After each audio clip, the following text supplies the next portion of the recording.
세월을 아끼라. 아멘. 아멘.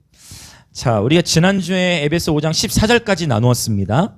잠자는 자여 깨어서 죽은 자들 가운데서 일어나라. 그리스도께서 너에게 비추이시리라. 아멘. 아멘. 잠자는 자여 깨어서 죽은 자들 가운데서 일어나라. 그러면 이 잠자는 자가 지금 누구 가운데 있다는 거예요? 그렇죠. 잠자는 자들이 죽은 자들 가운데에서 있다는 거예요. 그 죽은 자들 가운데에서 깨어나라는 거예요. 그런데 여러분 볼까요? 어떤 한 사람이 눈을 감고 진짜 기절한 것처럼 누워있으면 그 사람이 죽은 건지 자는 건지 외관상으로 멀리서 쉽게 분별이 되나요? 쉽게 분별 안 돼요. 그 사람이 코를 골거나 아니면 움직이거나 하면 볼 수 있지만 이 비유의 마음을 보자면, 이 비유하신 주님의 목적을 보자면 잠자는 것과 죽은 것이 사실은 외관적으로 봤을 땐 분별이 쉽지 않다는 거예요. 이 비유를 하신 목적이 있어요. 잠자는 자들이여 깨어서 죽은 자들 가운데에서 일어나라. 우리가 깨어나기 전까지는 죽었는지 살았는지 알 수가 없다는 것이에요. 그리고 또한 이 표현은 결국 신앙생활이라는 것은 죽느냐 사느냐의 문제예요. 이제 대충 신앙생활 하는 거 가지고는 이 시대 가운데에서 날마다 승리하는 삶을 살 수도 없다라는 것이에요. 신앙생활, 예수 그리스도를 따르는 삶은 이제 죽느냐 사느냐의 문제인 것입니다. 그래서 우리는 정말 이 시기에 깨어나야 합니다. 아멘. 네, 깨어나야 돼요. 우리의 영이 깨어나야 돼요. 마태복음 25장에 나오는 열 처녀도 다섯은 기름을 준비하고 다섯은 기름을 준비하지 못했지만 결국 10명이 다 신랑이 더디 옴으로 뭐 했어요? 잤어요. 기름을 준비했던 자들도 잤다는 거예요. 그렇죠? 그런데 밤중에 깨우는 소리가 납니다. 보라, 신랑이 온다.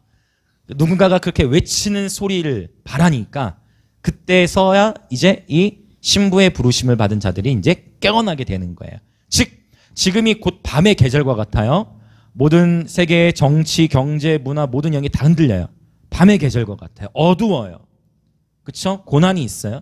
이거를 믿는 자들만이 아니라 믿지 아니하는 자들도 더 크게 인식하고 있을 거예요. 굉장히 두려워하고. 이 밤의 계절에 그러면 우리는 뭐 해요? 깨우는 소리를 발해야 되는 겁니다. 할렐루야. 바로 저와 여러분이 주의 오실 길을 예비하는 광야에 외치는 자들의 소리인 것입니다. 우리가 소리를 내야 되는 거예요. 네. 자, 그래서 우리가 지난주에 14절까지를 나누었고 오늘 이제 15절부터 18절까지를 나누는데 15절부터 17절의 단락을 보자면 오늘 본문에서 이제 세월로 번역된 단어가 굉장히 의미 있어요. 이 세월로 번역된 단어가 여러분 아마 한 번쯤은 다 들어보셨을 만한 단어예요. 이 세월이라는 단어가 헬라어를 한번 따라해 볼게요. 카이로스. 어디서 들어본 것 같잖아요. 성찬이도 들어봤어요? 성찬이도 들어봤답니다. 예수님도 들어봤나? 드라마도 있어? 카이로스라는 제목이? 영적인 단어를 드라마에 넣었네. 제가 보니까 지금 성찬이와 성민이가 눈이 아주 저랑 아이 컨택 계속하고 자신감이 지금 넘쳐서 너무 좋습니다. 네, 아주 좋습니다. 그 편지 글에도 저에 대해서 이렇게 써준 글도 있더라고요. 그래서 나 잠깐 다 본 거 아니야? 근데 잠깐 봤는데 아주 감동적이에요. 그리고 너무 아이들이 너무 자랑스럽고 너무 사랑스럽습니다. 이렇게 더 축하를 더 해줘야죠. 그러니까 여러분도 더 하세요. 여러분도 더 칭찬하겠습니다, 여러분. 이런 걸 좀 시기를 하시기 바랍니다. 자, 사랑합니다, 여러분. 모두 사랑합니다. 그리스도 예수 안에 결코 정죄함이 없습니다. 맞죠? 네. 여러분, 세월이라는 단어가 카이로스라는 단어를 써요. 일반적으로 성경에서 헬라어로는 크로노스와 카이로스라는 단어를 똑같은 시간이라는 단어를 나눠서 쓰는데 크로노스라는 단어는 말 그대로 우리가 일, 월, 또 년 이렇게 일반적으로 우리가 살아가는 흘러가는 시간을 의미해요. 그런데 카이로스는 특별히 흘러가는 시간들 속에서 특정하게 이것을 appointed time이라고 하는데 적당한 때, 적절한 시간, 어떤 특별한 시간으로 번역이 되는 단어예요. 그래서 우리의 인생을 살아가다가 인생의 계절 속에서 여러 번의 티핑 포인트라고도 할 수 있고 어떤 큰 변환을 맞이하는 때들을 다 티핑 포인트, 그렇지. 그런 시간들을 맞이하는데 특별히 하나님께서 개입하시는 시간들이 있어요. 그 시간을 쓸 때 이제 카이로스라는 단어를 많이 쓰게 되어져요. 자, 세월을 아끼라라고 했는데 이 아끼라라는 단어도 한번 보자면 이 아끼라라는 단어는 헬라어로 엑사고라조라는 동사를 써요. 엑사고라조. 엑사고라조는 어떤 의미냐면 되찾다, 회복하다, 만회하다라는 의미가 있어요. 그렇구나. 그러면 세월을 아끼라 했을 때는 좀 뭔가 세월을 아끼라 했을 때는 이 단어 자체로도 의미가 있지만 좀 더 이 문장을 원어적으로 보자면 세월을 아끼라는 단어는 이제 이렇게 되는 거예요. 원문으로 보자면 하나님의 시간을 되찾아라. 맞죠? 하나님의 시간을 되찾아라. 또 잃어버린 하나님의 시간을 만회하고 회복하라. 할렐루야, 할렐루야. 저와 여러분의 삶 가운데 우리도 어떤 때는 하나님의 때를 잘 포착해서 우리가 순종함으로 돌파한 계절이 있지만 저와 여러분이 하나님의 때를 때로는 분별하지 못하고 실수들을 함으로 말미암아 그 기회의 분들을 놓치는 때들도 있다는 거예요. 그러나 폭넓게는 우리의 모든 실수마저도 로마서 8장 28절부터 30절에 있는 말씀처럼 하나님은 너무나 선하셔서 우리가 이 땅의 삶을 살아가면서 수많은 실수들을 행하는데 그 실수들마저도 그 모든 것이 합력하여 선을 이루는 분이시죠. 아멘, 아멘. 그럼에도 불구하고 오늘 이 잃어버린 하나님의 시간을 되찾으라는 것은 아주 의미가 있어요. 제가 잠시 후에 하나의 이제 비유를 예수님이 하셨던 그 비유의 본문을 또 찾아볼 거기 때문인데, 자, 세월을 아끼라. 어떤 의미라고요? 세월을 아끼라? 잃어버린 하나님의 시간을 되찾아라, 회복하라, 만회하라, 뭐 이런 의미가 있어요. 자, 오케이. 우리 주변에 계신 분들에게 한번 이렇게 인사합시다. 당신의 삶에서 잃어버린 하나님의 시간을 되찾으십시오.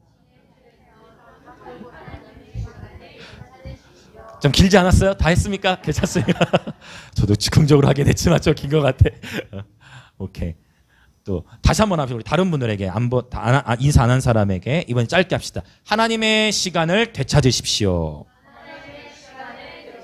오케이. 훨씬 수월하죠? 자, 여러분, 다 그 조건이 또 붙었어요. 조건과 단서가 또 붙었어요. 어떤 단서가 붙었냐면 잃어버린 하나님의 시간을 찾아라. 왜? 때가 악하다 했어요. 지금 이 때가 악하다라는 표현은 1세기 당시의 문화 속에서 이해할 수 있어요. 근데 오늘날의 우리의 피부에도 사실은 굉장히 와닿죠. 뉴스를 틀어보기만 해도 어떻게 하면 막 방송사마다 경쟁하는 것 같아. 뭐요? 어떻게 하면 좀 더 잔인한 뉴스 내보낼까? 어떻게 하면 좀 더 시청률을 올릴까 해서 좀 더 자극적인 그림, 좀 더 자극적인 단어, 그런 단어들로 더 선동하는 것 같아요. 그러나 실제로 오늘날 우리가 정말 우리가 이해할 수 없는 그런 혈육간에서도 그런 범죄들이 일어나고 정말 이해할 수 없는, 일반적으로 사실은 이전에 설교할 때는 모성애라는 것으로 많이 설교를 했지만 요즘에는 그런 부분들조차도 일반화되기 조금 어려울게 느낄 정도로 미디어에서 그런 뉴스들을 이렇게 풀어내는 것을 보게 됩니다. 안타깝죠. 그러나 뿐만 아니라 1세기 때도 큰 어려움이 있었어요. 당시에 많은 그리스도인들이 예수님을 따르다가 바로 재정의 문제로 인하여 길드에 껴주질 않았거든요. 그 길드가 뭔지 아십니까? 협동조합이에요, 일종의. 그래서 당시에 이 로마가 지중해 해상을 다 제패하고 있었기 때문에 팍스 로마나라고 들어보셨죠? 로마가 완전히 지중해 해상권을 다 장악하고 있었고 황제들이 자신을 신격화해가지고 자신의 신상에게 절하지 않으면 그 길드에 껴주질 않은 거예요. 그러니까 재정적인 상황에서 압박이 올 수밖에 없어. 그로 말미암아 예수 믿는 도를 너에게 단번에 주신 믿음의 도라고 유다는 표현하는데 그 믿음의 도를 저버리고 다시 이전의 삶으로 돌아가는 그런 모습들이 1세기 가운데 있었다는 거예요.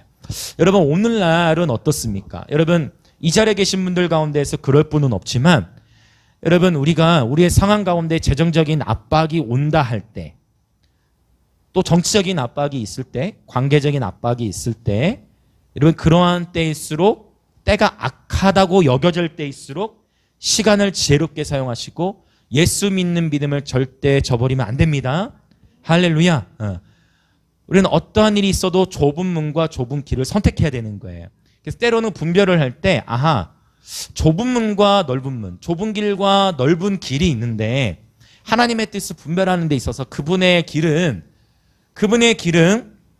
기쁨이 있고 평안이 있지만 그분의 길에 세상과 바꿀 수 없는 놀라운 축복이 있지만 그분의 길은 넓은 길이 아니에요. 그분의 길은 좁은 길이에요. 그분의 길은 넓은 문일 수가 없어요. 그분으로 들어가는 문은 좁은 문인 거예요. 네. 그래서 여러분, 때로는 고난이 있고 환난이 있고 아픔이 있다 할지라도 여러분, 주 안에서 힘을 내시길 축복합니다. 오히려 이렇게 세상 가운데 수많은 이슈들이 일어날 때 정말 주님 다시 오실 때가 다가왔구나. 그래서 내 옆에서 잠들어 있는 신부들도 우리가 깨워야 돼. 맞습니까? 열처녀가 다 잠들었잖아요. 내 옆에 잠들고 있는 그 주의 신부로 부름받은 자들도 다 우리가 깨워야 되는 거예요. 할렐루야. 그래서 지금 이 우리가 40일 기초 군사훈련뿐만 아니라 이제 계속해서 3월부터 시작하는 이 양육 시스템도 결국은 뭐예요? 날마다 스스로 점검하고 또 스스로 점검하는 것이 쉽지 않을 때가 있으니까 서로를 점검해 주는 거예요. 서로가 함께 기도하고 함께 묵상하고 이렇게. 할렐루야. 네. 네, 우리에게는 서로가 필요한 거예요. 자, 주변에 계신 분들도 인사합시다. 나에겐 당신이 필요합니다. 오케이. 네. 우리에겐 서로가 필요해요. 우리에겐 서로가 필요한 거예요, 여러분. 서로가 서로는 초대교 때도 그랬어요, 여러분. 초대교 때 예배가 또 이러했고, 네. 서로 335 모여서 가정집에 모였잖아요. 가정집에 모여서 함께 서로 삶을 나누고 힘들 때 서로 응원하고 우리 조금만 인내하자. 그래서 요한계시 1장에서 요한이 요한계시 기록할 때 어떻게 해요? 아멘 주 예수여 속히 오시옵소서. 구름을 타고 올라가신 그가 속히 오시리라 표현하는 거예요. 다시 오실 주님을 1세기 때 성도들은요 정말 머지않아 주님이 오실 걸로 알고 있었어요. 왜? 속히 오시옵소서. 속히 오시리라 했거든. 그 말씀 믿고 1세기 때 성도들은요 서로 야 우리 주님이 곧 오실 거야. 우리 힘을 내자. 우리 이와 같을 때 절대 예수님을 부인해서는 안 된다. 주님이 이미 우리 가운데 말씀하셨지. 말씀에 고통하는 때가 따라 주님 말씀하셨지. 힘을 내야 돼. 타협하지 말자. 힘을 내자. 그러면서 초대교회 때 예배 공동체가 함께 주님을 섬겼다라는 것이에요. 할렐루야. 네. 그러는 가운데 박해가 얼마나 많았습니까? 여러분 사실은 얼마 전에 뉴스 보도를 보면 나이지리아에서는 지난 한 해 동안 2020년 한 해 동안 순교한 사람만 3,000명이 넘어요. 극단적 이슬람주의자들에 의해서 나이지리아에서는 지금도 예수 믿는다는 것만으로도 죽임을 당하고 있어요. 순교하고 있다는 거예요. 예수를 믿는다는 것만으로. 성찬아. 누가 성찬에게 너 예수님 미안하다. 갑자기 성찬에게 누가 너 예수 안 믿으면 내가 너에게 10억 줄게. 그럼 예수 안 믿을 거야? 예수 계속 믿어야 돼. 그렇죠. 바로 이렇게 고민하지 않고 답이 나와야 돼. 여러분 절대 여러분 이것을 꼭 기억하셔야 돼요. 여러분의 삶에 누가 목에 칼을 들인다 할지라도 여러분 그때 타협하면 안 되는 것입니다. 예수님이 나의 전부다라고 고백할 수 있어야 되는 것입니다. 이것이 순교의 영광이라는 건데 이렇게 설교하는 저조차도 만약 그 순간 나에게 칼이 들어온다면 내가 온전히 고백해야 되는데 지금 마음이야 우리 그럴 일이 없으니까 장담할 수 있지만 그 순간에는 알 수 없어. 그래서 우리가 늘 깨어 있어야 되는 거예요. 그래서 늘 주와 동행해야 되는 거예요. 왜요? 그 순간에 내 힘과 내 의지가 아니라 성령께서 도우실 거기 때문에. 스데반이 순교할 때 성령께서 도우신 거예요. 스데반이 순교하는 그 상황 가운데 두려워할 수밖에 없는 그 상황 가운데에 성령께서 눈을 열어주셔서 하늘의 문을 열어주셔서 예수께서 서서 자기를 주목하여 바라보고 계신 것을 스데반이 보게 된 거예요. 성령께서 그 순간에 역사하셨기 때문에 순교를 할 수가 있었던 것 같아요. 네. 중요한 거 바로 오늘의 하루 오늘의 이 순간에도 우리가 예수님이 나의 구원자이시오 예수님이 나의 왕이시다라는 고백을 하실 수 있으길 예수님의 이름으로 축복합니다. 아멘 아멘 아멘 아멘. 자 시간을 만회하고 회복하라는 거예요. 자 보세요. 구원은 전적인 하나님의 은혜죠. 구원은 하나님의 선물이에요. 맞죠? 나의 공로가 아니라 그분의 은혜로 구원을 받는 거예요. 그런데 우리의 삶에서 누릴 수 있는 하나님의 은총이라는 것은 오늘이라는 시간 안에서 내가 어떤 삶을 사느냐에 따라서 하나님께서 각 사람에게 주신 부르심이 있는데 그 부르심을 빨리 이뤄가는 사람이 있고 늦게 이뤄가는 사람이 있고 또 뿐만 아니라 하나님은 더욱 큰 은총과 더욱 큰 영향력을 그 한 사람을 통해 풀어내길 원하시는데 우리가 오늘이라는 시간을 허비하면 그만큼 그 부르심에 성취되는 시간들이 딜레이 되는 거예요. 늦춰져 가게 되는 거예요. 그래서 은혜와 은총은 달라요. 은혜는 전적인 하나님의 선물이에요. 맞습니까? 그러나 은총이라는 이 페이버라는 것, 은총이라는 것은 우리에게 주어진 하루 어떻게 살아가느냐, 우리에게 주어진 하루를 어떻게 하나님 말씀에 순종하며 살아가느냐에 따라 은총의 분깃은 커지기도 하고 작아지기도 해요. 성경을 통해 이제 이 부분을 말씀드리려 하는 거예요. 자, 이제 누가복음 19장을 한번 찾아보려고 합니다. 에베소서 5장 본문을 접어 놓으시고. 자, 흥미로운 비유가 나오죠. 누가복음 19장. 자, 누가복음 19장에 11절부터 27절까지 나오는 본문을 보면 열 문화의 비유가 나와요.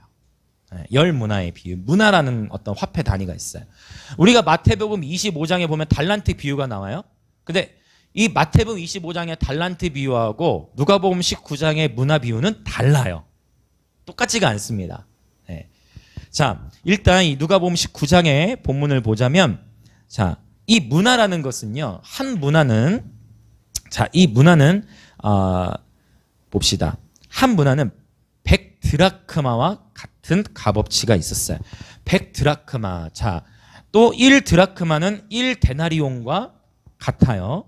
네. 그러면 왜 말이 이렇게 다 다르냐? 이거 우리 입장에서는 굉장히 어려운데 1세기 입장에서 보면은, 자, 드라크마라는 것은 헬라의 은화를 의미해요. 그러면 데나리온은 뭐냐? 로마의 은화예요. 네.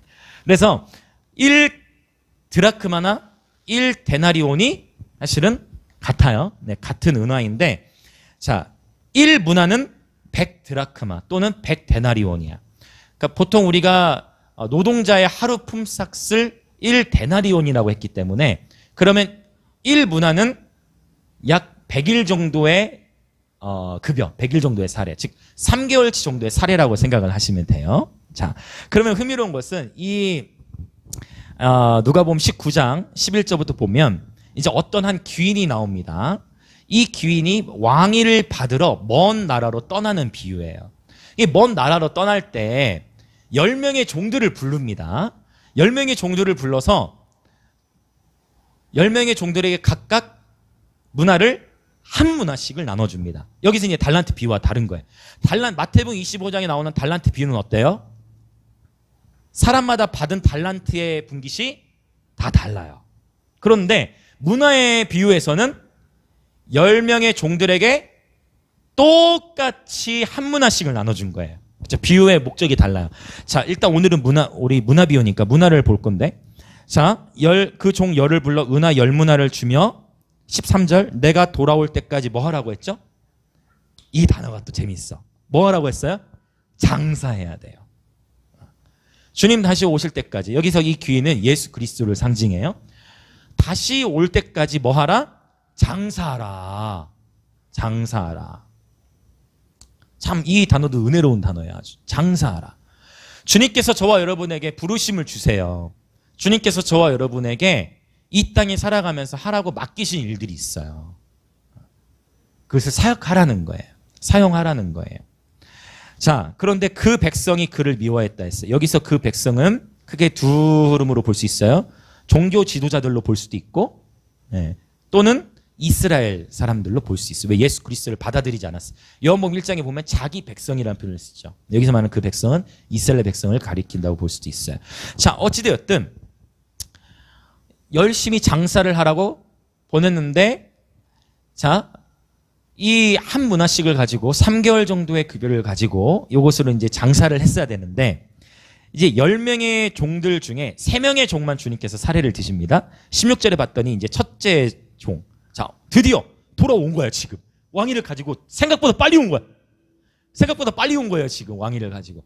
빨리 왔어. 자, 첫째 종에게 묻습니다. 자, 너는 어떻게 했냐? 어떻게 장사했냐? 어떻게 장사인지를 보는 거예요. 자, 첫째가 나와서 이릅니다. 주인이시여, 당신의 한 문화로. 첫째 종은 얼마를 남겼어요? 분명히 받을 때는 한 문화를 받았는데 10개의 문화를 남긴 거예요. 10배의 이윤을 창출한 거예요. 그러자 17절 한번 같이 읽어볼까요? 17절 같이 읽겠습니다. 시작. 주인이 이르되 잘하였다 착한 종이여, 내가 지극히 작은 것에 충성하였으니 10골 권세를 차지하라 하고. 예, 잘했다는 거예요. 아이고 착하다. 잘했다는 거예요. 지금 주님께서 칭찬하시는 거예요. 그러면서 이런 표현을 써요. 네가 지극히 작은 것에 충성했다 라고 표현하는 거예요. 이번 달란트는 훨씬 상대적으로 더 큰 금액이에요. 1달란트는 6,000데나리온 정도 됩니다. 그러면 1달란트를 벌려면 몇 년을 일해야 돼요? 누가 수학자가 될 수 있을까? 여러분 1달란트를 내가 노동자로 품삯을 1데나리온이라고 했을 때, 자 1달란트는 6,000데나리온이야. 1달란트를 여러분 우리가 노력해서 벌려면 20년이 걸려요. 20년. 최소 20년이 걸려요. 그러니까 달란트는요, 너무 감사한 건 이건 노력으로 되는 게 아니야. 달란트는 하나님께서 각 사람에게 또 주신 또 부르심이 또 다르다는 거죠. 그렇게 볼 수가 있어요. 달란트면 좀 달라요. 그리고 오늘 문화를 봤을 때는요, 동일하게 10문화를 나눠줬는데 첫 번째 종은 일단 한 문화를 받았는데 그것으로 성실히 자기에게 주어진 지극히 작은 것에 충성하면서 장사를 했어요. 그리고 10문화를 남긴 거야. 그러고서 주님으로부터 칭찬을 받죠. 10골 다스릴 권세를 받습니다. 자, 둘째 종이 나왔습니다. 주인이시여. 둘째 종은 얼마를 남겼어요? 한 문화를 얼마를 남겼어요? 5문화를 남긴 거예요. 그런데 신기해. 주인이 그에게도 이르되 너도 몇 골을 차지하라? 5골을 차지하라네? 자, 볼까요? 첫 번째 종이 10문화를 남겼더니 몇 골을 차지할 권세를 받았어요? 10골. 두 번째 종은 5문화를 남겼더니 5골 차지할 권세를 받았어요. 어라, 그렇구나. 아하. 심은 대로 거두는구나. 고린도후서 9장 6절에 보면 심은 대로 거두는 표현이 있는데, 하나님께서 나에게 맡겨주신 어떤 문화, 여러분 우리 모두에게 맡겨주신 달란트와 달라요. 문화는 우리 모두에게 공통적으로 주신 것을 의미해요. 맞습니까? 모든 사람에게 똑같이 균등하게 부여해 주신 것을 말하는 거예요. 저와 여러분이 받은 공통적으로 동일하게 받은 문화 뭐가 있을까요? 누가 얘기했어요? 좋습니다. 자, 공통적으로 우리가 받은 게 뭐가 있어요? 자신 있게 시간이 있어요. 이 시간이라는 것은 하나님께서 우리 인생에게 주신 선물인데, 누가 뭘 잘했고 못했고가 아니라 우리 모두에게 동일하게 주어진 문화와 같은 거예요. 그런데 보세요. 이 시간, 이 인생이라는 것이 영원합니까? 영원하지 않아요. 주어져 있는 짧은 시간이야. 태어날 때는 순서가 있지만 돌아갈 때, 죽을 때는 우리가 사고로 죽을 수도 있는 거고, 질병으로 죽을 수도 있는 거고, 장수할 수 있는 거고, 원컨대 다 장수하시길 축복합니다. 부모를 공경함으로 장수하시길 축복합니다. 부모를 공격하지 마세요. 부모를 공경함으로 장수하시길 축복해요. 이 하나님의 말씀에 나온 약속의 말씀이에요. 그런데 이 시간이라는 거, 인생은 유한해. 마치 문화처럼 몇 개월 동안 장사할 수밖에 없는 유한적인 재정. 이 문화 비유는 바로 그것 또한 가리키는 것일 수 있어요. 우리 모두에게 동일한 시간이 주어졌어요. 하나님의 선물이에요. 네. 그래서 시간을 어떻게 활용하느냐가 또한 중요해요. 자, 첫 번째 종과 두 번째 종은 이렇게 이윤을 잘 남겼어. 근데 이제 문제는 뭐냐? 이 세 번째 등장하는 종의 비유예요. 자, 이 세 번째 종은요, 20절부터 한번 읽어봅시다. 20절부터 읽어나가 봅시다. 시작.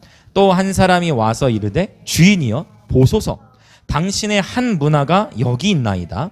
내가 수건으로 쌓아두었었나이다. 이는 당신이 엄한 사람인 것을 내가 무서워함이라. 당신은 두지 않은 것을 취하고 심지 않은 것을 거두나이다. 잠깐 멈출게요. 지금 이 세 번째 언급되는 이 종은요, 이 주인의 마음을 전혀 헤아리지를 못했어. 심지어 주인이 어떠한 사람인지조차도 알지를 못해서, 단지 주인이 나에게 준 이 한 문화를 잃어버리거나 또는 도둑 맞을까 봐 두려워서 그 문화를 어떻게 했어요? 수건에 감싸서 고이 간직해 놓은 거예요. 아무것도 하지 않고 그냥 그 문화를 그냥 감싸 놓은 거예요. 그것을 나중에 주인이 오시면 그냥 그것만 드려도 될 줄 알았나 봐. 근데 주님은 뭐라고 하십니까? 22절 봅시다. 주인이 같이 읽어봅시다. 시작. 주인이 이르되 악한 종아, 내가 내 말로 너를 심판하노니 너는 내가 두지 않은 것을 취하고 심지 않은 것을 거두는 엄한 사람인 줄로 알았느냐. 계속이요. 그러면 어찌하여 내 돈을 은행에 맡기지 아니하였느냐. 그리하였으면 내가 와서 그 이자와 함께 그 돈을 찾았으리라고. 계속 곁에 섰는 자들에게 이르되 그 한 문화를 빼앗아 10문화 있는 자에게 주라 하니. 22절에 나오는 이 악한 종이라 했을 때 이 악한이라는 단어는요, 헬라어로 포네로스라는 단어는 병든이라는 의미가 있어요. 병든. 그러니까 지금 이 세 번째 종은요, 주인의 마음, 우리가 비유잖아요. 주님의 마음을 전혀 헤아리지 못한 거예요. 주인의 마음을. 이 종이 갖고 있는 사상은 뭐 어떻다? 병들어 있다. 이 종이 생각하고 있는 이 관점은 병들어 있는 거예요. 회복이 필요한 거예요. 할렐루야. 병들어 있다라는 거예요. 자, 당신은 엄한 사람인 것을 알고 내가 무서워했다. 당신은 두지 않은 것을 취하고 심지 않은 것을 거두나이다. 아주 심각하게 오해하고 있죠. 자, 보세요. 자세히 보면 당신은 두지 않은 것을 취하고 심지 않은 것을 거두나이다 라는 것은요, 여러분, 그래서 여러분 제가 우리 그 창원을 이렇게 항상 창신대에 가다 보면은 그 복권 파는 장소 한 곳을 발견하게 돼요. 이렇게 대로변에 있어요. 신기하게 거기 가면요, 와, 쫙 줄 서 있대. 다른 복권 파는 데는 안 그러는데 거긴 줄 서 있어요. 왜 가봤더니 거기에서 2등인가가 뭐 나왔대. 맞나? 그러니까 거기에 사람들이 그 줄 서 있는 그 복권 장소에서 여기가 이제 운 좋은 장소다 해가지고 기다리고 있는 거예요. 여러분, 우리가 신앙생활을 할 때에도 일확천금을 꿈꿀 때가 많아요. 내가 심지 않아도 거둘 수 있을 것이라는 생각을 하고 내가 아무것도 하지 않을 때가 있다는 거예요. 이것은 하나님은 오해하는, 물론 하나님은 너무나 선하셔서, 정말 우리 하나님은 너무나 선하시고 너무 좋으셔서 때에 따라서 우리가 아무것도 하지 않아도 우리에게 은혜를 베푸실 때 있어요, 없어요? 당연하죠. 왜? 우리 아버지는 너무 좋으시니까. 당연한 거예요. 그런데 지금 보세요. 장사를 하라고 했잖아요. 그렇죠. 아무것도 하지 않고 그냥 일확천금. 장사를, 내가 일을 해야죠. 맞습니까? 장사를 해야죠. 근데 아무것도 하지 않고 있어도 심지 않아도 거둘 수 있는 분으로만 알다 보니 정말 말 그대로 아무것도 하지 않다가 주인이 돌아와 버린 거예요. 주인의 마음을 전혀 헤아리지는 못했죠. 너무 안타깝습니다. 우리 하나님은 심은 대로 거두게 하시는 분입니다. 하나님은 이렇게 하세요. 단정 지을 수는 없지만 심은 대로 거두게 하시고 계속 심는 삶을 살다 보면 어느 때는 30배를 거두고 어느 때는 60배를 거두고 어느 때는 100배를 거두게 하시는 거예요. 할렐루야. 우리가 최선을 다해 우리에게 주어진 은사를 활용하고 살아갈 때에 하나님은 거기에 그 영역 안에서 거두게 하시는 역사가 있어요. 할렐루야. 여러분, 반드시 거두게 돼요. 여러분이 영적인 것을 심으면 영적인 것을 또한 거두게 돼요. 할렐루야. 정말입니다. 네. 많이 심으시길 축복합니다. 하나님 주시는 마음으로 많이 심으시길 축복해요. 인색함으로나 억지로가 아니라 주님을 사랑하고 영혼을 사랑하는 마음으로 다양한 것을 심으세요. 여러분, 심은 대로 거둬요. 여러분, 공부를 어떻게 잘하게 될까요? 여러분, 공부를 어떻게 잘하게 될까요? 우리는 보통 그래요. 쟤는 머리가 좋아서 그래. 아니요. 여러분, 심는 거예요, 공부도. 내가 시간을 들여서 공부를 해야 성적이 올라갑니다. 맞습니까? 네, 심는 거예요. 심으면서, 공부를 심으면서 하나님께 뭐를 구해요? 지혜를 구하는 거죠. 이것이 맞아요. 우리가 공부는 저도 많이 예전에 그랬어요. 죄송합니다. 여러분, 어떻게 했느냐. 객관식 5번까지 나오는데 문제가 어려워. 이 문제, 하나님 몇 번을 써야 될까요? 그래 해본 적 있는 사람 없나? 찍은 적 있어요? 저도 그렇게 한 적이 있어요, 여러분. 도저히 모르겠어. 보통 보면은 그 2개 정도는 답이 아니잖아. 확실하게 아닌 것 같아요. 한 3개 정도 헷갈려. 하나님 이거 몇 번을 써야 될까요? 그런데 공부를 하면 쉽습니다. 공부를 하면 깨달아지는 거예요. 즉, 우리가 최선을 다해 심어야 돼요. 최선을 다해 나에게 주어진 영역 안에 심으시면서 하나님의 선하심을 구하십시오. 바로 그러할 때 심은 것만 거두는 게 아니라 30배, 60배, 100배를 거두게 되는 것이에요. 심지도 않았는데 거두기만을 바라는 것은 우리가 주님의 종으로서 옳지 않은 태도라는 것입니다. 그것이 지금 이 비유를 통해 하나님 가르치고 계신 거예요. 할렐루야, 할렐루야. 네. 심은 대로 거둔다는 거예요. 그 또 봤더니 이 비유를 통해 우리가 볼 수 있는 것은요. 자, 한 문화에 있는 자가 빼앗겨서 그걸 누구에게 가요? 그 한 문화가 10문화 있는 자에게 가는 거예요. 여러분 이렇게 되면요 어떤 현상이 일어나는 줄 아세요? 이거 참 우리 인생과 너무 정확해. 어떻게 봐 그거야. 그게 일어나.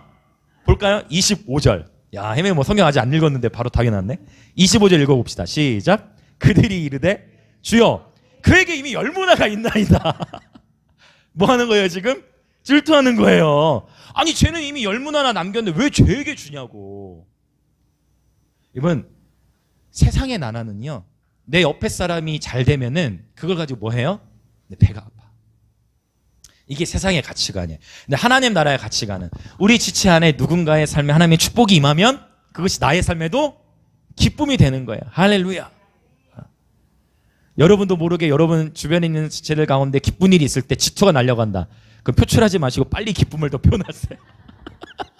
이게 솔직하게 할렐루야. 중요한 거예요. 그래서 이 영적인 것을 지극히 현실적이고 구체적으로 정리할 수 있어야 돼. 세상에 일리는 기가 막혀 보세요. 질투. 내가 더 받아야 되는데 왜 그게 열무인자에게 줘야 돼? 질투, 이런 일이 있을 때 질투가 있어. 자, 하나님 나라에서는요 다스림의 권세가 누구에게 주어지냐면 이 땅에서 지극히 적은 것에 신실하고 충성된 자에게 주어지는 거예요. 지극히 작은 거. 세상은 다 성공하고 싶어요. 맞죠? 우리도 다 성공해야죠. 그리스도 안에서. 다 잘 되고 싶고 잘 살고 싶고 큰 것을 원하고 그렇죠? 큰 돈을 원하고 큰 집을 원하고 큰 차를 원해. 스타렉스 타보니까 차가 크고 좋네. 솔직하죠? 근데 여러분 세상에서는요 정말 다 큰 집 원하고 큰 거 원하고 다 돈 많은 걸 원해. 그렇죠? 그것이 영혼을 보장하지 않잖아요. 다 큰 것을 원해. 근데 하나님의 나라의 원리는요 인자가 온 것은 도리어 섬기려 하고 자기 목숨을 많은 이들에게 내어주려 하기 위해 왔다. 누구든지 섬김을 받으려 하지 말고 섬기는 자가 되라. 너희가 잘 되고 싶으냐? 마음을 높은 데 두지 말고 낮아져라. 살고자 하는 자는 죽을 것이요 죽고자 하는 자는 살 것이 역설적인 진리. 자기 자신을 낮추는 자는 높아지게 될 것이요 자기 자신을 높이는 자는 낮아지게 되라. 이게 예수님의 역설적인 진리. 오늘 저와 여러분의 삶에 주어진 지극히 작은 것에 충성하는 우리 영광 임재기 오늘 지체들이 되십시다. 저와 여러분 삶에 주어진 오늘의 하루에 주어진 지극히 작은 것에 신실하게 삶을 살아내는 저와 여러분이 되길 원합니다. 아멘, 아멘, 아멘, 아멘, 아멘. 이 비유를 통해 하나님이 가르치시는 것이 너무나 많다는 거예요. 바로 이 다스림의 권세는 주의 부르심 앞에 지극히 작은 것에 신실하고 충성된 자에게 주어진다라는 것. 그래서 성령의 열매 가운데에 바로 충성이 들어가 있죠. 자, 그렇습니다. 지금 오늘 에베소서 본문을 나누다가 오늘 이 누가복음 19장 본문을 나누는 거예요. 우리 모두는요 주님으로부터 받은 의무와 책임이 있는 거예요. 저 여러분 이미 구원을 받은 자들입니다. 맞습니까? 구원을 받았다고 해서 우리의 삶을 대충 살라고 하나님은 우리를 부르신 게 아니에요. 구원받은 백성으로서 주의 이름을 일컫는 백성으로서 우리는 마땅히 행해야 할 부르심의 책임이 있는 거예요. 예수님 다시 오실 때까지 이 문화비유를 기억하세요. 주인 다시 오시기 전까지 예수님 다시 오시기 전까지 예수님을 따르는 자들로서 우리는 주께서 맡기신 사명을 완수해야만 하는 것입니다. 아멘, 아멘. 보세요. 문화비유를 보세요. 장사라고 했잖아요. 여러분 장사를 하려면 뭐가 필요해요? 돈도 필요하고 또 뭐도 필요해? 지혜가 있어야죠. 네. 부지런함이 필요하잖아요. 잠언을 보세요. 누구에게 가서 배워라? 개미에게 가서 배워라. 하나님이 개미에게 배우라고 말씀하셨어요. 정말 제가 하루는 개미를 정말 유심히 관찰했어요. 개미의 배우. 진심이에요, 여러분. 개미를 정말 유심히. 저는 개미를 사랑해요. 개미는 너무 연약해요. 개미는 언제 자신이 죽을지도 몰라요. 우리가 지나가다가 여러분 몇 마리나 죽이셨어요? 정말 여러분도 모르는 사이에 우리는 수많은 개미를 죽였다니까요. 개미는 자신이 언제 죽을지도 몰라요. 자신의 이 생에서의 부르심이 언제 끝날지도 몰라요. 그럼에도 불구하고 개미는요, 자기에게 주어진 하루를 열심히 해서, 우리 인간의 눈으로 보기에는요, 개미는 너무 더뎌. 제가 언제 저기까지 저거 가지고 가나. 그때 개미는 지혜를 써요. 자기 혼자 못 나를 것 같으면 어떻게 하는 줄 아세요? 뭐요? 여호와께? 아, 여왕개미. 여러 개미들을 불러. 여왕개미는 안 하고 여러 개미들 불러 함께 어떻게 해요? 협동해서 그걸 날라요. 협동해서 그것을 운반해요. 근데 신기해. 한 마리가 있을 때는 자기도 모르게 죽을 수가 있는데, 여러 마리가, 여러분 개미가 막 개미 떼로 있을 때 그거 여러분 밟으십니까? 오히려 무서워하죠. 개미 물릴까봐 그쵸? 그건 안 건들죠. 이게 여러분, 그래서 공동체의 신비가 개미 공동체를 통해서도 배울 수가 있어. 네. 우리 보기엔 너무 작은 개미지만 그 개미는요, 보세요. 추수 때를 위하여, 그쵸? 여름, 다가올 또 겨울의 때를 준비하기 위하여 여름에 미리 준비한다 하잖아요. 개미에게는 미래를 준비하는 지혜가 있어. 네. 할렐루야, 할렐루야. 여러분, 개미를 저는 너무 좋아합니다. 여러분, 정말 이 부지런함도 말씀하셨고, 장사하는 데 필요한 여러 가지 것들이 있어요. 그런데 또한 우리는 바로 하나님의 지혜가 필요해요. 그래서 오늘 이제 에베소서 5장 본문으로 이제 다시 건너와 보면 참 흥미롭게도 오늘 저희가 지금 읽은 본문 안에서 15절과 16절, 17절을 보신다면 문맥적으로 봤을 때 15절 뭐라고 나왔어요? 너희가 어떻게 행할지를 자세히 주의하여 지혜 없는 자같이 하지 말고 오직 지혜 있는 자같이 하여 무엇을 아끼라? 세월을 아끼라. 오케이. 지혜는 시간과 연결되는 거예요. 지혜 있는 자같이 하여 무엇을 아끼라? 세월을 아끼라. 그 지혜와 시간이 이렇게 연결되는 거예요. 세월을 아끼는 것이 지혜입니다.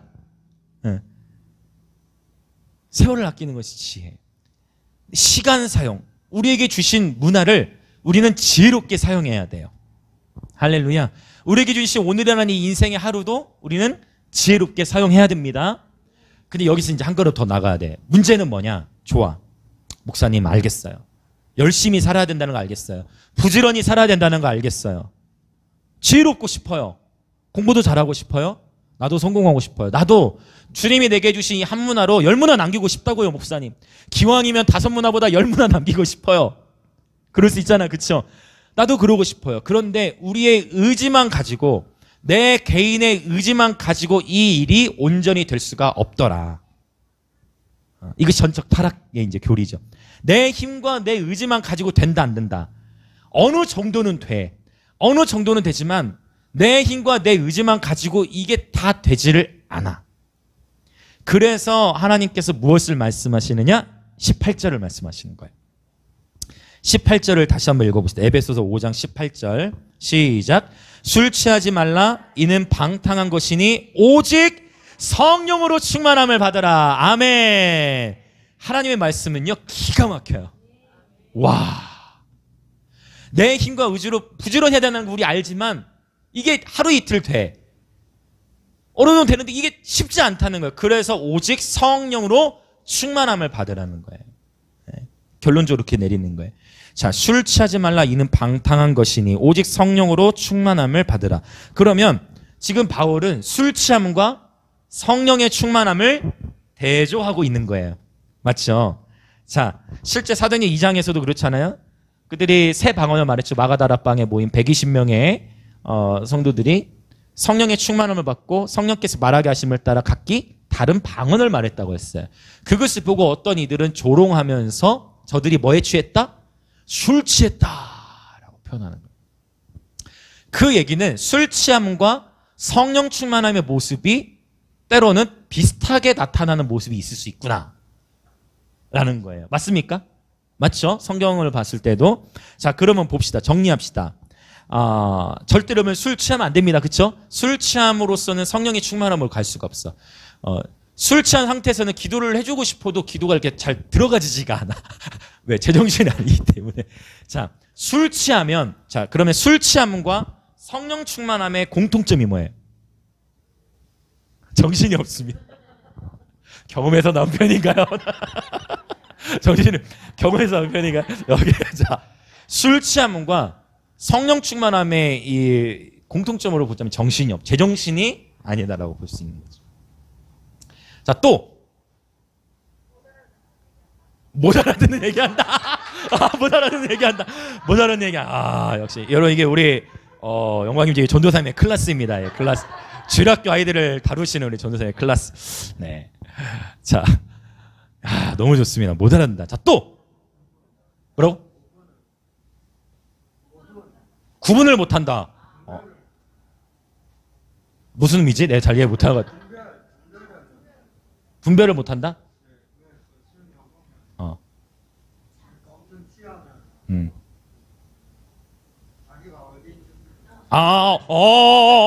좋아. 깊은 영역까지 나눴어. 너무 좋아, 이런 나눔. 오케이, 좋아요. 자, 또 더 있으세요? 이성을 잃는다. 좋아요. 또 과감한 행동을 한다. 좋아요. 단어 여러분 너무 창조적인데요. 지금 다 좋습니다. 또 맞아요. 과감한 행동. 못할 짓을 한다. 혹시 경험에서 나온 건 아니죠? 자, 오케이. 여러분, 맞아요. 지금 여러분 말씀 것들. 생각해. 하나의 말씀을 이렇게 다 적용해 보는 거예요. 술 취함과 성령 충만함을 지금 갑자기 술 취함 얘기가 왜 나오냐는 거예요. 대조해서 표현하고 있잖아요. 자, 여러분 다 잘 말씀해 주셨어요. 여러분, 그래서 우리가 한 문화를 받았을 때 그 게으른 종, 악한 종은 무서워서 담대하지 못하고 무서워서 그냥 숨겨놨잖아요. 맞죠? 우리가 이 세상을 크리스천으로서 살아가는 데 있어서도 담대함이 필요해요. 맞습니까? 성령이 충만할 때 담대해져요. 성령이 충만하면 담대해지게 됩니다. 네. 할렐루야. 네. 그래서 담대해져요. 성령이 충만하면 제정신이 아니에요. 세상의 사람들이 봤을 때 성령이 충만한 사람을 보면 다 미쳤다라고만 얘기해요. 세상의 사람들이 봤을 때는 교회는 미쳤다, 교회는 정신 나갔다라고 볼 수 있어요. 여러분, 그러할 때 더 다가가서 더 활짝 웃으세요. 더 다가가셔서 더 바보가 되세요, 여러분. 여러분, 왼쪽 뺨을 맞으세요. 오른쪽 뺨을 대세요. 세상의 원리는요, 왼쪽 뺨을 맞으면 나도 같이 저 사람 뺨을 쳐야 돼. 그러나 하나님 나라의 원리는 왼쪽 뺨을 맞으면 오른쪽 뺨을, 그럼 바보가 되라는 거잖아요. 세상에 속옷을 달라 하면 제가 이 말씀 아니 한번 볼까요? 헷갈리나? 자, 한번 볼까요? 이건 하고 넘어가야겠다. 오케이, 제가 본 게 맞아요. 속옷을 달라는 자에게 겉옷을 주는 거예요. 말씀에. 겉옷이 먼저가 아니라 속옷. 요거는요, 속옷이라는 것은 자신의 가장 뭐라고 할까요? 가장 자신의 보호되는 영역인데 그것까지도, 그것을 먼저 내어줬는데도 이제 겉에 거 겉옷가에 달라는 거예요. 이 비유의 의도. 와, 여러분, 성찬이도 다 이해했나 봐요. 성찬이 그게 그때 해줬어요. 속옷을 가지고자 하는 자에게 겉옷까지도 주는, 이것이 하나님의 사랑. 이것은 하나님의 사랑이 아니고서는 될 수가 없어요. 근데 우리 안에, 저와 여러분 심령 안에 이 하나님의 사랑이 부어질 때 이 일이 가능하리라고 믿어요. 이거는 바보가 되지 않고서는 제정신으로는 될 수 없는 일. 할렐루야. 할렐루야. 바로 이 성령에 충만할 때 우리가 담대할 수 있고, 제정신이 아니고, 그렇죠? 비로소 성령에 충만할 때 우리가 부지런할 수 있고, 성령에 충만할 때 우리에게 주어진 시간을 잘 사용할 수 있도록 하나님이 인도하시게 됩니다. 할렐루야. 그러면 차이점은 뭐예요? 술 취함과 성령 충만의 차이점. 기름 부으심이. 표현해 볼래요? 기름 부으심. 기름 부음이요. 그렇지. 술 취하면 기름 부음이 없지. 혜민이가 요새 홈런을 잘 차요. 지난주 소영자매와 바톤 터치. 성령이 충만하면. 그렇지. 좋아요. 또 술 취함과 성령 충만의 차이. 구분 못하십니까 혹시? 어떻습니까? 이거 완전 극과 극이죠, 그렇죠? 차이점. 기쁨이 있고. 네, 네 맞아요. 여러분 술을 취하면 그 순간에 정신을 여러분 보세요. 그럼 술을 왜 마시죠? 기분 좋아지려고. 괴로운 거 잊으려고. 연령대별로 이렇게 나오나요 혹시? 맞습니다. 괴로움을 잊으려고, 또 기분 좋아지려고, 또 그렇잖아요. 자기도 모르게 그냥 풍조를 따라가는 거, 오케이, 그것까지 좋아요. 오케이, 분위기를 따라가는 거죠. 맞아. 그래서 여러분, 우리 다음 세대들도 축복합니다. 여러분, 분위기를 따라서 술 마시면 안 돼요. 제가 중학교 때 좋아하는 여자애가 있어서 그 친구를 따라 100일주를 마시면서 술을 비게 됐어요. 그때 그거 한 잔 내가 얘기했었지 이제. 그거 한 잔 마시고서 제가 너무 후회를 했어요. 회개했어. 그 뒤로 바로 왜 술 너무 맛이 없어. 패 술 너무 맛없고 내 양심이 너무 힘든 거야. 그걸 마시고 나서 양심이.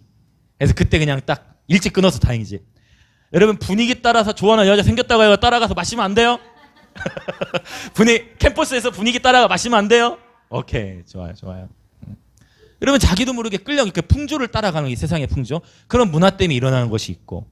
그렇죠. 근데 또 보세요. 그 분위기를 따라가는 거는 공통점과도 연결이 되는 것 같아요. 왜냐? 성령의 사랑과 함께하면 나도 성령의 영향을 받잖아요. 할렐루야. 아멘. 여러분 지금 즐거우시죠? 주의 기쁨이 있으시죠? 네. 그 영향이 있어요. 근데 실제로 술은요, 별로 저는 경험이 없지만 그럼에도 불구하고 술은 괴로워서 마시고 또 기분 좋아지려고 마시고 그러면서 그러나 술 취한 모습은 참 많이 보았습니다. 네, 무슨 말인지 아시죠?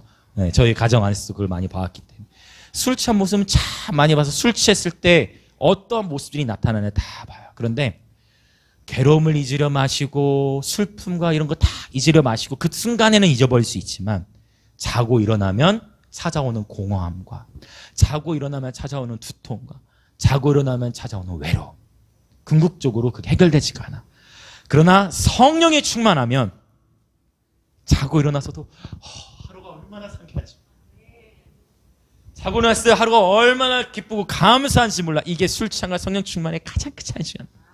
성령에 충만한 사람에게는 기쁨이 있어요.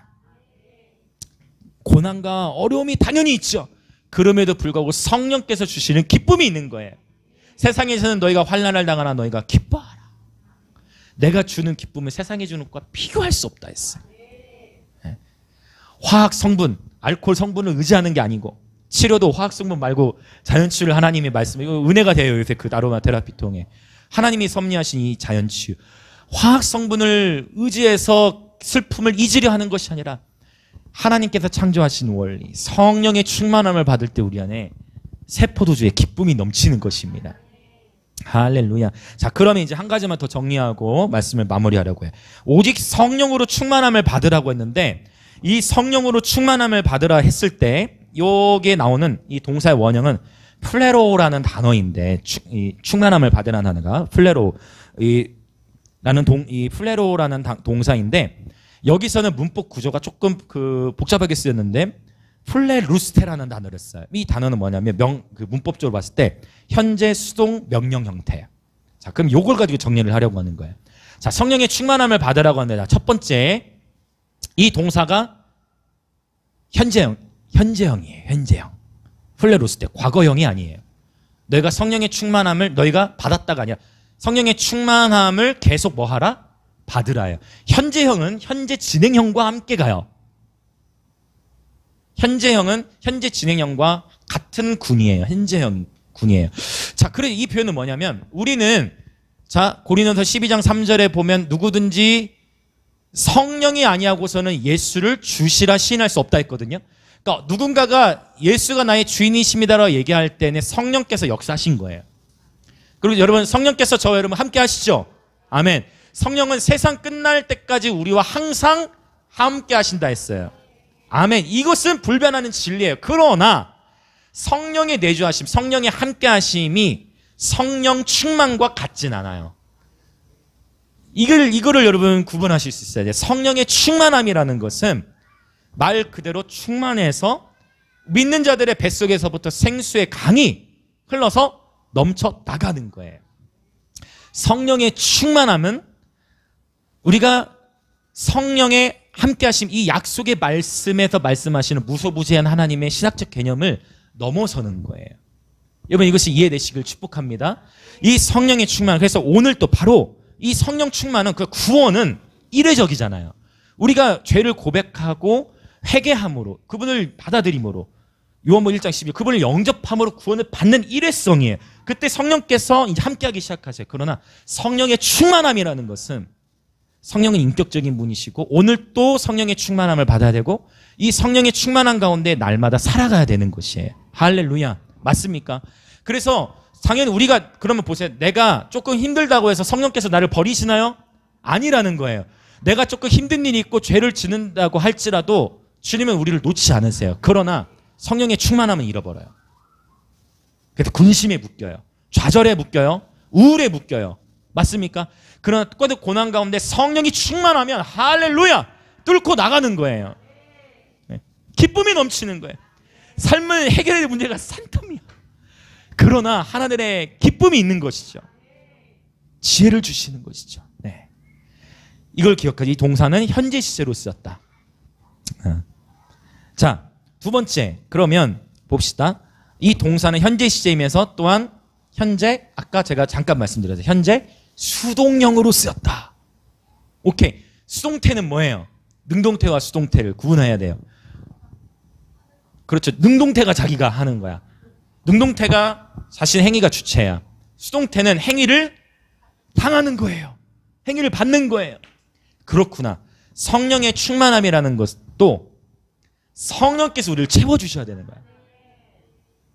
그래서 오늘 또 우리는 그분의 은혜를 구해야 되는 거야. 내 힘으로, 여러분, 성령의 충만이라는 것도 내 힘과 내 의로, 여러분, 때로는 금식의 계절도 필요하고 시간을 구별 하나님께 드리는 것 중요해요. 그럴 수 있어요. 그러나 성령을 내가 인위적으로 조작할 수가 없어. 성령을 내가 원한다고 내가 성령을 흉내낼 수도 없고 성령을 꾸밀 수도 없어. 내가 컨트롤할 수 있는 게 아니에요. 그는 성령님의 주권이에요. 네. 그래서 이 수동태고 쓰였다라는 거. 그렇구나. 그리고 우리가 할 수 있는 최선은 뭐예요? 그분을 환영하는 거예요. 여기까지. 네. 갈망하는 거예요. 근데 신기한 일이 일어나요. 내가 주님을 구할 힘이 없어. 그럴 때 있죠. 기도할 힘도 없을 때가 있어. 너무 괴롭고 힘들고 아프면 기도를 하고 싶은 마음도 있지만 기도를 할 만한 영적 상태가 아닐 때가 있다는 거예요. 근데 그럴 때조차도 그때 우리가 어떻게 막 여러분, 갈망도 하나님의 축복이에요. 우리가 예수님을 더 만나고 싶고 그분의 얼굴을 구할 수 있는 것도 축복이에요, 여러분. 갈망도 축복이라니까요. 그런데 보세요. 내가 내 몸 하나 까딱할 수 없을 때 주님을 바라보려고 주님을 집중할 때 성령님 도와주세요. 성령님 살려주세요. 성령님 살려주세요. 성령님 도와주세요. 그때 역사가 일어나요. 이게 바로 수동태예요. 수동태라는 의미가 그냥 나는 그만 아무것도 안 해도 되겠네가 또 아니라는 거예요. 주인의 마음을 이해해야 돼요. 문화비유. 주인의 마음을 이해하셔야 돼요. 그냥 숨겨놓고 아무것도 하지 않아도 내가 심지 않아도 거두시는 분 아니라는 거예요. 그 순간에도 우리가 할 수 있는 한 성령님 도와주세요. 살려주세요. 그때 성령께서 그때 뭘 경험하느냐? 이게 내 힘이 아니구나. 때로는 인생이 너무 잘 나가도 좋은 게 아니에요. 인생이 너무 잘 나가기만 하면 내 힘으로 내가 잘해서 내가 했기 때문에라고 생각할 수 있어. 성경에 보면 그리스도 안에 들어온 자들마다 한번 이렇게 팍 한번 망하는 것들이 스토리가 나와요. 한번 일단 폭삭 망하는 스토리 나와. 한나는 고백하잖아요. 주님은 나를 죽이기도 하시고 살리시는 분. 여호와는 내게 환난을 주기도 하시고 기쁨을 주시는 거예요. 때로 우리 인생 앞에서 고난과 어려움을 통과할 때 그러므로 말미암아 내 힘으로 인생이 되는 게 아니구나. 이걸 경험하게 돼요. 문법적으로 신적 수동태라고 하는데 바로 하나님이 우리를 강권적으로 이끄시지만 우리가 할 수 있는 최선은 우리를 그냥 내어드리는 거예요. 할렐루야, 할렐루야. 자, 이제 세 번째. 이 동사는 자, 현재 시제이면서 수동태로 쓰였고, 하나 더, 이 동사는 명령형으로 쓰였어요. 현재 수동 명령이에요. 그래서 성령의 충만하면 목사님이나 충만하세요. 여러분 이렇게 하시면 안 된다는 거예요. 목사님 맨날 웃고 다니자. 목사님 원래 그렇게만 하시면 안 된다는 거예요, 여러분. 저도 나름대로 뚫어야 될 거 많아요, 여러분. 여러분도 그렇잖아요, 여러분. 여러분 목사님이나 충만하세요. 이거 아니에요, 여러분. 하나님은 이 성령 충만함의 명령을 소수의 사람이 아니라 바로 여러분에게 명령하고 계신 거예요. 바로 여러분에게 성령 충만하라고 말씀하고 계신 겁니다. 아멘, 아멘. 우리 주변에 계신 분들에게 한번 이렇게 선포합시다. 성령의 충만함을 받으십시오. 또 반대쪽으로 날마다 성령의 충만함을 받으십시오. 날마다 성령의 충만함을 받으십시오. 할렐루야, 할렐루야. 여러분 말이 0이에요. 말이 0이고 생명이 여러분 계속 선포하세요. 우리 지금 에베소서 계속 나누잖아요. 에베소서 말 너무 중요해. 우리 입에서 누추함이나 어리석은 말, 희롱의 말, 더러운 말은 아예 내 입 밖에도 내지 말자. 아예 내 입에도 물리지도 말자. 오히려 어떤 말을 하라? 기억하세요? 오히려? 그렇죠. 오히려 감사하는. 해밀이 계속 홈런이에요. 오히려 감사하는 말을 하라. 할렐루야. 네. 언어 정쟁. 특별히 요즘 시기에 굉장히 언어 정쟁이에요. 말로 인해서 지금 흥망성쇠가 다 일어나고 있어요. 그렇죠? 말로 인해 또 사단이 참소해요. 그래서 늘 언어를 주의해야 됩니다. 지금 입술을 훈련하는 시기예요. 아멘, 아멘. 네, 아멘, 아멘. 에베소서를 통해 지금 우리가 그것들을 다 지금 정리해 나가고 있는 거예요. 자, 그렇습니다. 이제 우리 그럼 기도하겠습니다. 여러분, 성령으로 충만할 때 하나님께서 역사하시는 시간을 놓치지 않을 수 있어요. 성령으로 충만할 때 세월을 지혜롭게 아낄 수가 있어요. 그러니까 오늘 또 우리가 여러분 그래서 가장 중요한 것은 우선적으로 하나님과의 관계를 날마다 놓치시면 안 됩니다. 제일 순위는 하나님과의 관계예요. 요 하나님과의 올바른 관계, 이거 의에 대해 지금 우리 영적 전쟁 강의하잖아요. 하나님과의 올바른 관계 안에서 하나님과 올바른 관계 안에서 열심히 공부하시고, 하나님과의 올바른 관계 안에서 열심히 일터에서 승리하시고, 하나님과의 올바른 관계 안에서 계미의 지혜와 부지런함이 저와 여러분 모두에게 입혀지시길 예수님의 이름으로 축복합니다. 아멘. 자, 이제 기도할 건데, 여러분 열무나 비유에서 악한 종은 주님께 받은 부르심대로 살지를 않고 주님의 마음을 오해했다는 거예요. 주님께서 저와 여러분을 향한 부르심은 결코 단순히 생존이 아니에요. 여러분 생존 자체를 위하여 살면 안 됩니다. 맞죠? 우리는 부르심을 받은 자들이에요. 단순히 그냥 살기 위해서. 여러분 이 악한 종, 병든 이 종은 단순히 그냥 생존을 위해 주인을 따랐던 것 같아요. 그러니까 그걸 숨겨놓죠. 왜? 잃을까봐 두려워. 여러분 성령 충만하면 담대해진다고 했죠? 네, 담대하십시오. 왜요? 성령께서 우리와 함께 하시잖아요. 그분께서 지혜를 주실 거예요. 그분께서 우리의 삶에 지혜를 주시고 전략을 주실 거예요. 담대함을 주실 것입니다. 우리의 부르심은 단순히 생존을 위한 것이 아니에요. 보존을 위한 것이 아니라는 것입니다. 그래서 이 시간 함께 기도할 때 하나님 아버지, 주어진 내 삶의 시간 속에 주님의 선하시고 기뻐하시고 온전하신 뜻을 바르게 분별하고 깨달아 작은 것에 충성함으로 말미암아 더욱 큰 은혜와 은총을 통하여 내가 속한 가정과 학교와 일터 가운데 하나님 나라의 선한 영향력을 드러내는 청지기가 되게 하여 주옵소서. 세월을 아끼는 지혜로운 삶을 살 수 있도록 성령 충만케 하여 주시옵소서.